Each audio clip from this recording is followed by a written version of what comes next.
नमस्कार दोस्तों, आप सभी का स्वागत है सीकेज एकेडमी में। दोस्तों आप लोग देख रहे हैं एनसीईआरटी बेस्ड की ये नोट्स है जो कि सभी परीक्षाओं के लिए समान रूप से उपयोगी है।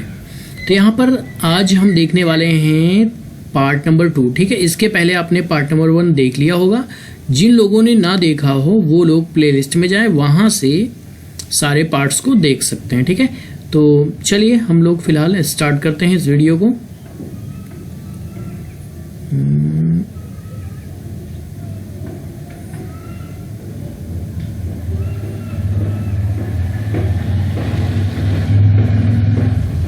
अरे भाई हो जा, सही हो जा।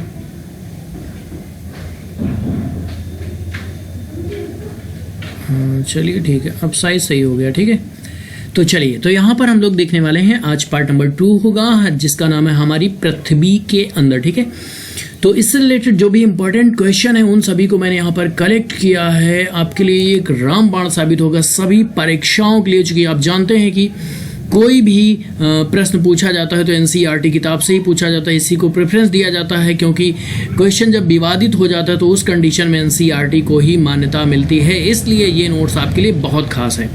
चलिए, पहला प्रश्न आपके सामने, पृथ्वी की सतह की सबसे ऊपरी परत को क्या कहते हैं? तो इसे भूपर्पटी के नाम से जाना जाता है।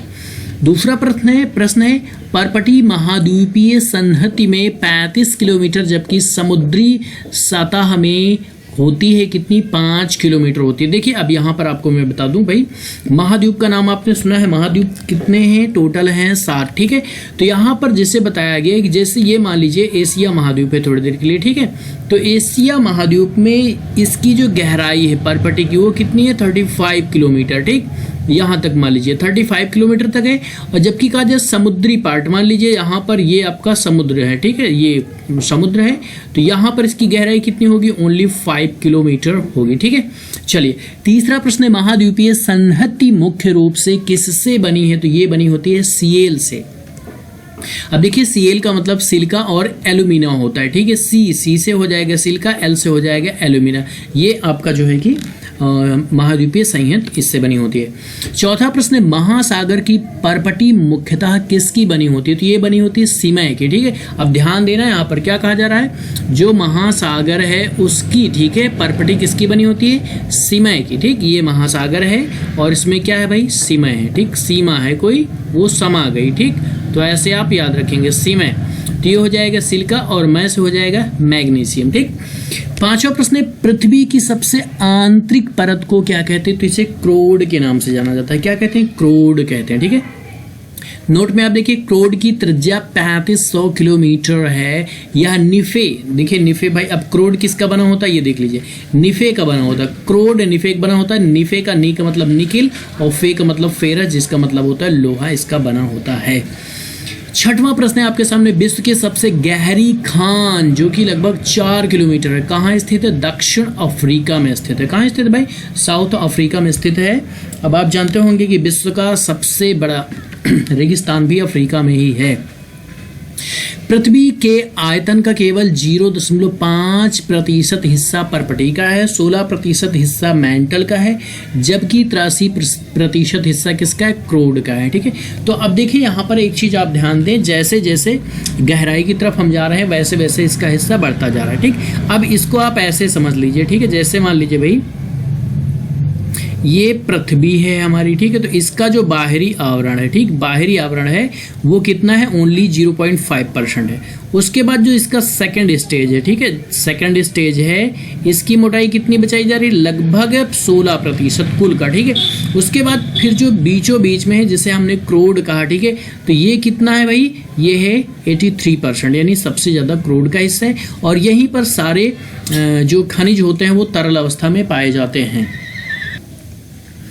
आठवां प्रश्न है, पृथ्वी की त्रिज्या कितनी किलोमीटर है? तो देखिए भाई यहाँ पर पृथ्वी की त्रिज्या की बात की जा रही है, तो इसकी त्रिज्या है 6371 किलोमीटर है पृथ्वी की त्रिज्या। ठीक है, नवा प्रश्न है, सैलों की परतों में दबे मृत पौधों एवं जंतुओं के अवशेषों को क्या कहते हैं? तो इन्हें जीवाश्म कहा जाता है। क्या कहा जाता है? जीवाश्म कहा जाता है। और आपको बता दें भाई जिसे आप जानते हैं आग्नेय चट्टान होती है, अवसादी चट्टान होती है, रूपांतरित चट्टान होती है, ठीक है।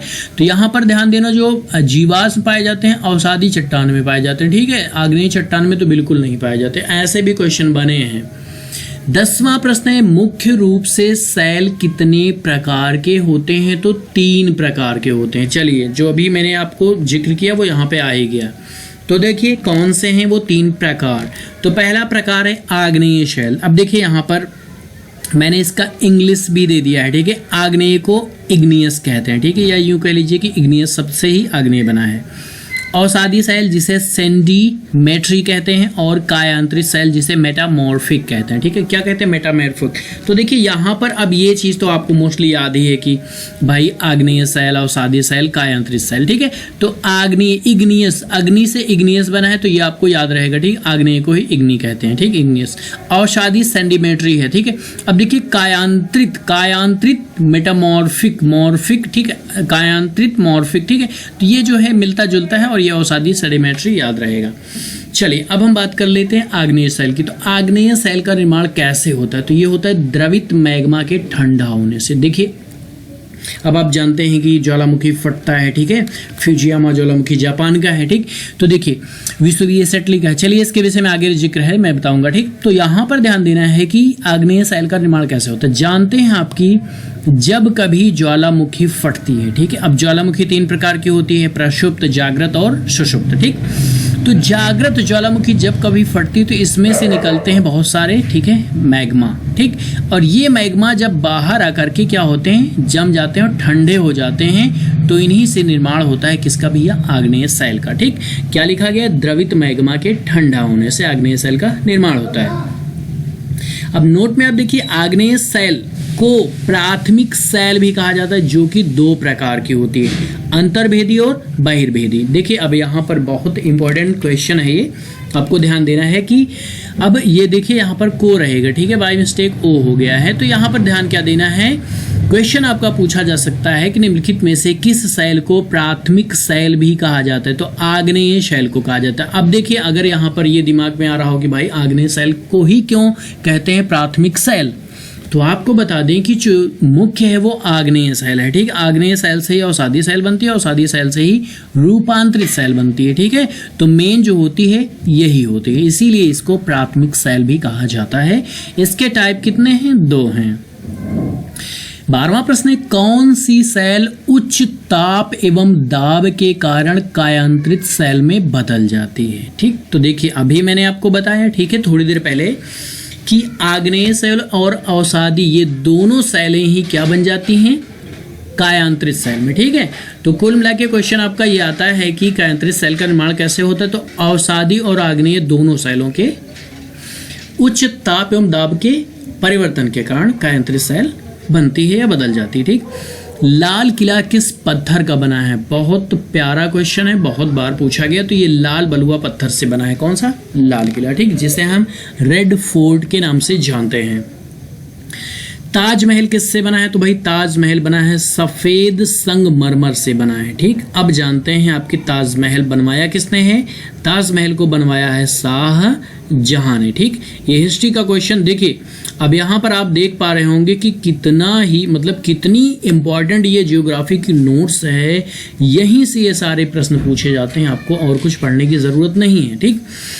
अब देखिए यहाँ पर ताजमहल की बात हुई तो भाई ताजमहल को शाहजहां ने बनवाया। आपको बता दें कि एक ताजमहल और है जो कि औरंगाबाद में है, उसको बनवाया था औरंगजेब ने, जो कि शाहजहां के लड़के हैं, और उन्होंने अपनी बीबी राबिया उद्दो रानी की याद में बनवाया था। उसे ताजमहल की फूहड़ नकल भी कहा गया है, ठीक है।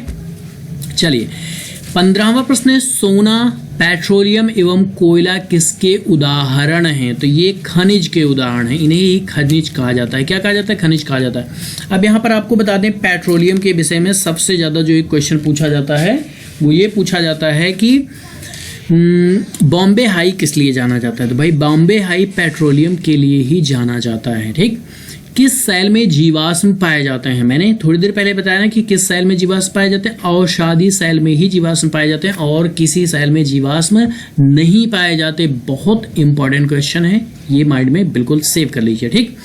चलिए 17वां प्रश्न है, पृथ्वी की सबसे पतली परत कौन सी है? तो भूपर्पटी है। कौन है? भूपर्पटी। देखिए स्टार्टिंग में मैंने आपको बताया था भाई, परपटी का हिस्सा कितना है? 0.5% है ना। उसके बाद मेंटल आता है, मेंटल का हिस्सा 16% है। उसके बाद क्रोड आता है, क्रोड का हिस्सा कितना? 83% है। ठीक है, तो इस तरीके से कहा जा रहा है पृथ्वी की सबसे पतली परत कौन सी है? परपटी है। ठीक है, तो चलिए यहां तक हम लोगों ने देख लिया 70 नंबर तक। ठीक, तो यहाँ पर दोस्तों अब है पार्ट नंबर 3 है, जिसका नाम है हमारी बदलती पृथ्वी। तो इस चैप्टर से जो भी इंपॉर्टेंट प्रश्न हैं उनको हम लोग डिस्कस करेंगे नेक्स्ट वीडियो में। इस वीडियो में हम लोग इतना ही देखने वाले हैं। वीडियो पसंद आए तो लाइक करिएगा, चैनल पे नए हैं तो सब्सक्राइब करिएगा, ताकि ऐसी वीडियो आपसे बिल्कुल मिस ना हो, जो कि आपके कॉम्पिटिशन के लिए बहुत ही ज़्यादा हेल्पफुल हो सकती है।